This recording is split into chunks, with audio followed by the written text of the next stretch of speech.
빛을 주시는 하나님이라는 제목으로 오늘 말씀 나누도록 하겠습니다. 지난 주에 우리 살펴봤던 잠언 28장은 숨는 것과 담대함에 대한 말씀이었습니다. 죄 가운데 있는 자는 쫓아오지 않아도 숨습니다. 그죠? 그래서 1절 말씀이 지난주 1절 말씀이 그런 말씀이었어요. 악인은 쫓아오는 자가 없어도 도망하나 의인은 사자같이 담대하다. 그래서 숨는 행동에 반대되는 의인의 행동을 나타내는 그 담대함이라는 단어는 기본적으로 신뢰한다라는 의미가 있다고 했습니다. 그래서 창세기 3장의 타락의 사건으로 인한 죄악이 아담으로 하여금 하나님께서 자신의 어떠한 든든한 조력자가 되심을 이제 그 관계가 끊어진 것으로 오해하게 됐고 하나님을 두려워해서 숨는 자가 되었습니다. 그래서 오늘날 죄성에 빠진 존재가 다 그런 존재죠. 그래서 지난주 말씀이 그런 거였습니다. 아담아 너가 지금 어디에 있느냐라는 이 질문은 아담아 너와 나와의 관계가 지금 회복되었느냐 라는 질문이었습니다. 이 질문에 예라고 대답할 수 있는 존재는 더 이상 숨지 않습니다. 오늘 29장은 그 다음 단계입니다. 자, 그러면 숨지 않는 존재가 되었다면 그 존재에게는 이제 어떤 것이 보이기 시작합니다. 한마디로 보는 존재가 되었음을 오늘 29장은 말씀하고 있어요. 우리가 29장 읽어봤는데 그 핵심이 어떤 것을 보는 거예요. 그 어떤 것을 보지 못하는 자가 어떤 존재인가 1절에서 나오는데 우리 1절 한번 읽어볼까요? 이 주보를 보시면 돼요. 1절에 자주 책망을 받으면서도 목이 곧은 사람은 갑자기 해방을 당하고 피하지 못하리라. 네. 아주 강렬한 경고로 시작하잖아요. 목이 곧은 자가 어떤 존재겠어요? 멍에를 쓰지 않으려고 그죠? 평소가 막 목을 막 이리저리 막 완고하게 흔드는 거. 이 이미지가 완고함인 거예요. 목이 곧은 거예요. 그리고 이 목이 곧은 자가 이제 패망을 당한다 할 때 이 패망을 의미하는 단어는 너무 딱딱해서 너무 딱딱하면 여러분 어떻게 돼요? 구부러져요? 아니면 어떻게 돼요? 부서지죠. 세라믹, 도자기가 경도가 이렇게 세요. 그래서 도자기는 깨지는 거예요. 근데 도자기가 너무 단단하기 때문에 우주선의 어떠한 부품의 원료로도 도자기가 쓰인다 그래요. 너무 딱딱한 거. 여기서는 지금 너무 완고함을 의미하죠. 너무 완고한 자는 이렇게 패망한다고 이런 표현을 쓰고 있어요. 도자기가 귀하죠, 그죠? 근데 도자기가 귀한데 깨진 도자기는 여러분 어때요? 그러니까 오늘 이 표현이 뭐냐면 가치 없음을 이야기하는 거예요. 완고한 자의 패망은 이렇게 가치 없는 존재로 이렇게 파멸됨을 이야기하는 거예요. 제가 교회과 1학년 때 저희 교회과 교수님께서 저희 교회과 학생들을 데리고 관광버스를 저희를 태우시고 어디를 갔어요. 지금 생각하면 아마 경기도 멀진 않았는데 경기도 뭐 이천이나 뭐 이랬을 것 같아요. 그런데 밭에 파편들이 있는 거예요. 도자기 파편들이 반짝반짝 그렇게 많아요. 그래서 그랬더니 우리가 이제 이렇게 만져보는데 교수님이 뭐라고 그러시냐면 이거 천년 된 거예요. 천년 됐지만 깨졌어요. 아무도 안 가졌어요. 천년 된 거지만 네. 박살났기 때문에 오늘 잠언 29장 1절 말씀이 그렇게 가치 없어짐에 대해서 이야기하는 거예요. 완고한 자가. 자, 1절부터 12절까지는 보지 못하는 자들이 어떠한 삶을 살아가는가, 이 보지 못하는 존재들의 양태에 대해서 이야기하는데 한번 이렇게 주보를 보시면서 그냥 제가 한번 이렇게 읽어볼게요. 첫 번째는 자주 책망을 받으면서도 목이 곧은 사람의 모습이죠. 갑자기 패망을 당한다. 아까 제가 말씀드렸고, 그죠? 두 번째는 이 보지 못하는 존재. 뭘 보지 못하는 거예요? 하나님을 인식하지 못하는 존재인 거죠. 다 이런 사람들을 지금 악인으로 이야기하고, 이런 사람이 권세를 잡으면 백성이 탄식하게 되고요. 그죠? 하나님을 보지 못하니까 창기와 사귀게 돼요. 그 재물을 잃게 되고. 누가복음에 예수님께서 말씀하신 둘째 아들의 그런 모습이 방탕한 모습이 이와 같죠. 또 네, 하나님을 인식하지 못하는 자가 되니까 뇌물을 억지로 내게 하고, 그죠? 또 5절에 이웃에게 아첨하고, 6절에 스스로 범죄해서 스스로 올무에 빠지고요. 또 악인은 알아줄 지식이 또 없다고 하고, 거만한 자가 또 성읍을 요란하게 하고, 미련한 자 다투게 되고요. 피 흘리기 좋아하게 되고. 저번에 우리가 초기에 살펴봤던 주께서 미워하시는 6가지 거기에다 지금 포함되는 거잖아요. 그리고 어리석은 자는 자기의 노를 다 드러내고, 그죠? 관원이 또 거짓말을 들으면 그의 하인들을 다 악하게 만든다. 이러한 하나님을 보지 못하는 자의 양태에 대해서 12절까지 이렇게 고발하고 있어요. 하나님의 살아계심을 보지 못하니까 이러한 일련의 행위를 하는 거예요. 그리고 13절에 참 중요한 말씀이 있죠. 우리 한번 읽어볼까요? 13절 말씀. 가난한 자와 포악한 자가 섞여 살거니와 여호와께서는 그 모두의 눈에 빛을 주시느니라. 이 13절이 오늘 우리가 살펴보는 29장 전체의 중심 절이에요. 가난한 자, 그죠? 그리고 포악한 자. 이게 지금 사회의 어떠한 양극단에 서 있는 자예요. 네. 그러니까 지금 이렇게 포악한 자는 자기가 권세가 있고 재물이 있어서 가난한 자에게 포악함으로 행동하는 거예요. 근데 우리가 살아가는 세상은 이 두 존재들이 서로 섞여 살죠. 그죠? 지금 우리의 삶을 이야기하는 거예요. 그래서 이 섞여 살다라고 번역된 단어가 서로 맞닥뜨린다는 의미예요. 우리가 살면서 포악한 자 만나고요. 우리가 다 가난하다는 의미가 아니라 아무튼 우리가 서로가 이렇게 맞닥뜨리면 섞여 산다라는 걸 이야기하는 거죠. 그런데 하나님께서 가난한 자에게만 빛을 보게 하시는 게 아니라 그죠? 포악한 자에게도 빛을 보게 하신다. 이게 하나님 아버지의 마음인 거죠. 하나님은 다 살리시기를 원하시는 거예요. 가난한 자라고 해서 하나님 보시기에 다 선한 자예요? 아니에요. 가난한 자도 악한 자가 있고 또 근데 가난한 자로 대표되는 감정은 뭐냐 하면 절망 가운데 있는 거죠. 절망에 빠진 자들을 주께서 눈이 빛을 주셔서 다시 이렇게 세우시는 거예요. 그리고 포악한 자는 탐욕의 눈이 멀어 있습니다. 다시 그 죽음의 증상을 고발하시고 깨우쳐 주시는 거죠. 이게 하나님 아버지의 마음입니다. 그래서 13절부터 18절까지는 이렇게 보게 하시는 하나님의 사역이 나오죠. 왕이 가난한 자를 성실히 신원하며 그의 왕위가 영원히 견고하리라. 채찍과 꾸지람이 지혜를 주거늘 임의로 행하게 버려둔 자식은 어미를 욕되게 한다. 악인이 많아지면 죄도 많아지나니 의인은 그들의 망함을 보리라. 자, 이게 하나님 아버지의 사역이라는 거예요. 내 자식을 징계하라. 잘못된 길로 그대로 가면 징계하라. 그리하면 그가 너를 평안하게 할 것이다. 그리고 내 마음에 기쁨을 줄 것이다. 그러면서 18절 말씀, 중요한 말씀이 나오죠. 묵시가 없으면 같이 읽겠습니다. 묵시가 없으면 백성이 방자에 행하거니와 율법을 지키는 자는 복이 있느니라. 자, 이 묵시가 뭘까요? 묵시가 요한계시록 이렇게 시작에서도 이야기하는데 히브리어 구약의 묵시는 하전이에요. 하전. 영어로는 이것을 비전으로 번역을 했어요. 그래서 제가 아까도 기도했지만 일반적으로는 비전, 너의 비전이 뭐니 하면 그죠?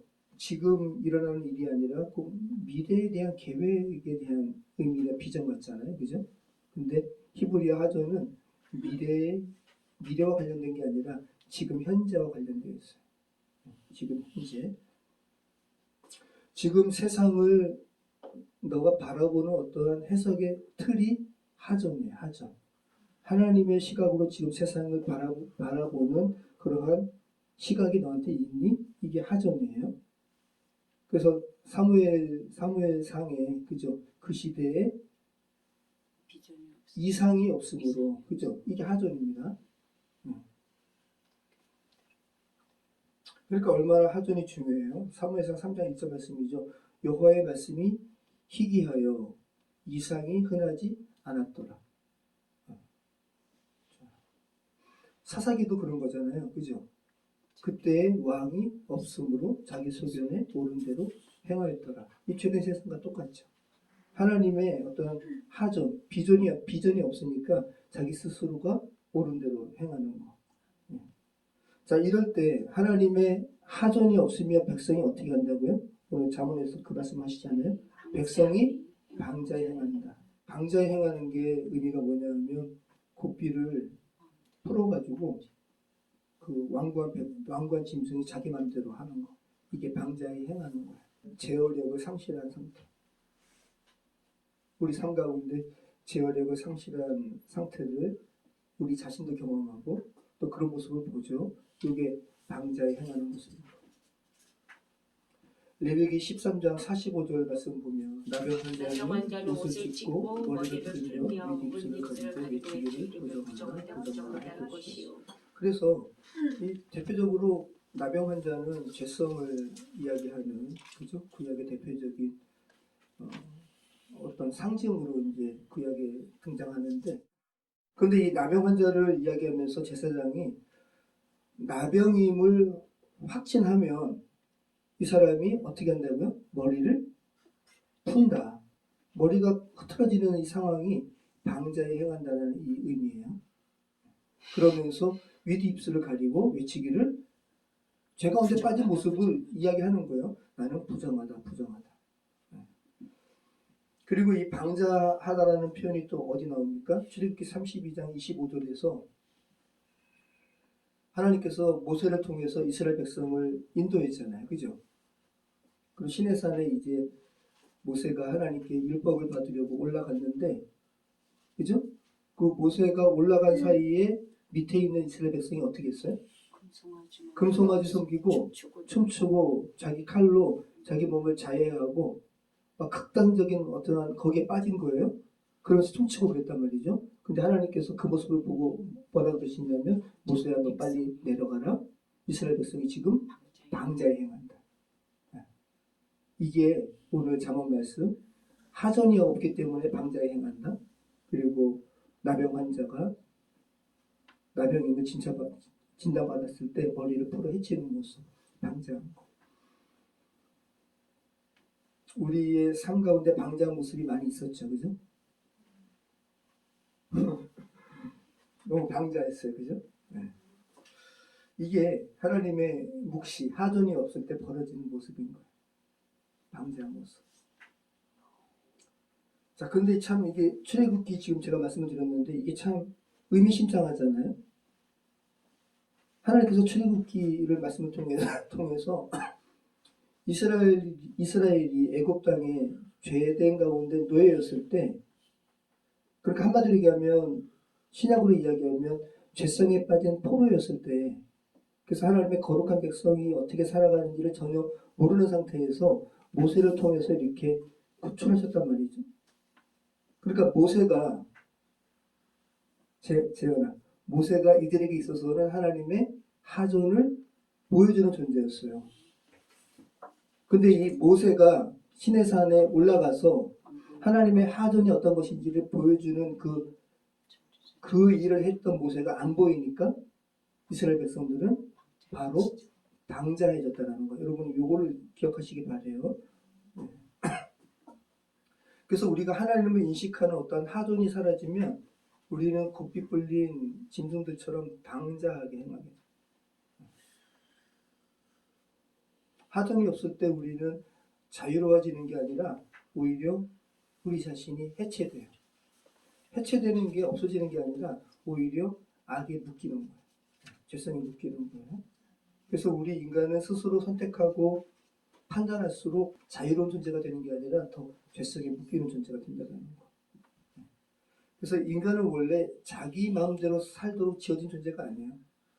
하나님의 뜻 가운데 하나님의 뜻을 살피는 존재로 지어졌죠. 근데 이것을 거부하고 자기 마음대로 살아갈 때 오히려 죄성이 이렇게 올가매어져가지고 방자하게 된다는 거. 그리고 하전이 사라진 자리에는 그래서 반드시 자기가 현실을 해석한다는 거.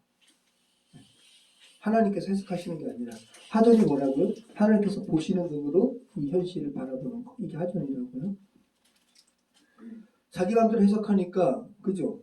자기 소견에 옳은 대로 행하는 거죠. 사사기 시대랑 똑같이 오늘날도 공동체 가운데 자기 마음대로 해석해버리고 자기 마음대로 자기 주장을 펼치니까 그 공동체가 와해되는 거예요. 그래서 오늘 잠언 29장은 계속해서 이런 부분들의 대비인 거예요. 악인, 의인, 하나님의 하전을 인식하는 자, 인식하지 않는 자, 여기에 대한 계속 구분인 거죠. 19절로 27절 말씀 보면 이제 하나님을 이렇게 인식하는 존재의 삶의 원리에 대해서 이야기하는데 우리 한번 읽어보겠습니다. 종은 말로만 하고 고치지 아니하니 이는 그가 알고도 따르지 아니함이니라. 내가 말이 조급한 사람을 보느냐 그보다 미련한 자에게 오히려 희망이 있느니라. 종을 어렸을 때부터 곱게 양육하면 그가 나중에는 자식인지하리라. 노하는 자는 다툼을 일으키고 속내는 자는 범죄함이 많으니라. 사람이 교만하면 낮아지게 되겠고 마음이 겸손하면 영예를 얻으리라. 그래서 이 교만으로 번역된 단어가 높아지다라는 건데 방자한 자의 대표적인 모습이거든요. 스스로 높이 올라간다는 의미가 있어요. 근데 반면 여기서 이제 하나님의 하전을 인식한 자는 어떻게 한다고요? 겸손하다고요. 이 겸손하다라는 의미의 이 원문의 의미는 자기 영이 하나님 앞에 엎드리는 모습을 의미해요. 이게 겸손으로 표현된 거예요. 겸손으로 번역한 거예요. 그러니까 겸손한 자는 자기 위에 하나님의 계심을 알아요. 인식하는 거예요. 그래서 낮아질 수 있는 거예요. 그것을 우리말 성경은 겸손으로 표현했어요. 자, 우리 24절부터 7절 한번 읽어보겠습니다. 24절부터 도둑과 딱딱하는 자는 자기의 영을 미워하는 자라. 그는 저주를 들어도 진술하지 아니하느니라. 사람을 두려워하면 의무에 걸리게 되거니와 여호와를 의지하는 자는 안전하리라. 주권자에게 은혜를 구하는 자가 많으나 사람의 일에 적정은 여호와께로 말하지 않느니라. 불의한 자는 의인에게 미움을 받고 바르게 행하는 자는 악인에게 미움을 받느니라. 네, 25절 사람을 두려워하면 올무에 걸리게 되거니와 여호와를 의지하는 자는 안전하리라. 자, 제가 서두에서 제가 잠깐 나눴던 잠언 28장 1절의 말씀을 되풀이하는 거예요. 악인은 쫓는 자가 없어도 도망하지만 의인은 사자같이 담대하다라는 말씀이 다시 반복되는 거예요. 여기서 사람을 두려워하면 올무에 걸리게 되거니와가 그죠? 잠언 28장 1절에 쫓는 자가 없어도 도망가는 거랑 똑같은 거고 여호와를 의지하는 자는 안전하리라. 여기서 이 안전한 여호와를 의지하는 이라고 번역된 단어가 그죠? 28장 1절에 의인은 사자같이 담대하다 할 때 담대하다라는 바타우라는 단어를 똑같이 사용했거든요. 네. 똑같이 그래서 지금 잠언 28장과 29장을 지금 처음과 끝에서 요 같은 단어를 사용함으로써 지금 이렇게 하나님을 의지하는 부분에 대해서 신뢰하는 부분에 대해서 하나님을 보는 부분에 대해서 지금 이렇게 강조하고 있다는 거 여러분 기억하시기 바래요. 자, 오늘 부활절인데요. 말씀 정리하겠습니다. 오늘 부활절인데 결국은 부활은 뭐를 보는 거예요. 그죠? 보는 거예요. 마리아가 예수님께서 돌아가신 줄 알았어요. 그죠? 그래서 예수님의 장사를 자기가 이렇게 그래도 예우를 갖추려고 갔더니 예수님께서 안 보이죠? 그죠? 동산직인 줄 알았어요. 부활하신 예수님이. 근데 예수님께서 마리아야 부르시니까 그때 눈이 켜졌어요. 그러면서 아람어로 라보니어라고 해요. 선생님. 똑같아요. 부활하신 예수님께서 엠마오로 가는 두 제자에게 나타나셨을 때 엠마오로 가는 두 제자들은 예수님인지 알아보지 못했어요. 근데 제가 구속사적으로 성경을 읽는 구속사적인 해석을 그때 이제 이야기하면서 가장 처음에 이 말씀을 나눴는데 예수님께서 성찬을 베푸시고 함께 떡을 떼시고 그죠? 밤새도록 이건 참 신비로운 거예요. 밤새도록 구약에서 당신에게 말씀하시는 바를 자세히 가르치시다 그들의 눈이 어떻게 됐어요? 밝아졌어요. 그리고 예수인 줄 알아보더니 예수님께서 더 이상 또 그들의 눈에서 사라지셨죠. 기억하시기 바래요. 자, 바울은 이 눈이 띄어진 것에 대해서 이렇게 이야기합니다. 우리 고린도후서 4장 6절 한번 보겠습니다. 어두운 데에 빛이 빛이라 말씀하셨던 그 하나님께서 예수 그리스도의 얼굴에 있는 하나님의 영광을 아는 빛을 우리 마음에 비추셨느니라. 참 이게 가만히 보세요, 여러분. 창세기부터 신약까지 지금 어떻게 흘렀는지. 창세기 1장 3절에 빛이 있으라 말씀하셨잖아요, 그죠? 근데 이것을 요한복음에서는 그죠? 또 그 예수 그리스도와 연관을 시키셨어요. 자, 빛이 있으라 말씀하신 창세기 1장 3절의 말씀이 이제 잠언 29장 13절에 사람들의 눈에 빛을 주시는 하나님, 그죠? 그리고 신약에 와서는 하나님의 영광을 아는 빛을 각 사람 마음 가운데 비추시는 하나님, 이렇게 빛으로 이렇게 연결되고 있다는 거. 자, 잠언 29장은 지금 저 여러분에게 묻고 있습니다. 너는 지금 하존이 있냐고. 너 마음대로 이 현실을 바라보면서 너 마음대로 해석하고 너 마음대로 난 이제 끝이라고 절망스럽다고 그렇게 하는 것이 아니라 하존이 뭐라고요? 미래에 대한 비전이 아니라고요? 지금 현재를 하나님의 눈으로 바라보는 게 하존이라고요? 이 하나님의 이상이라고요? 지금 저 여러분에게 하존이 있냐고 물으십니다. 자, 그래서 부활은 먼 2000년 전에 예수님의 부활 때만 부활의 사건이 있는 게 아니고 또 먼 미래에만 부활이 있는 게 아니라 지금 바로 현재와 관련되어 있어요. 그죠? 여러분께서 하나님의 시각으로 여러분의 시선이 이렇게 띄어지게 된다면 여러분은 부활을 경험하는 거죠. 여러분 다시 한번 여러분의 지금 눈에 하나님의 하전이 지금 보이시는지 다시 한번 여러분의 삶을 여러분의 시각으로 해석하지 마시고 하나님의 눈으로 시각으로 해석하시면 저 여러분의 삶이 되었으면 좋겠습니다. 기도하겠습니다. 참 좋으신 하나님 감사합니다. 오늘 부활의 날에 아버지 하나님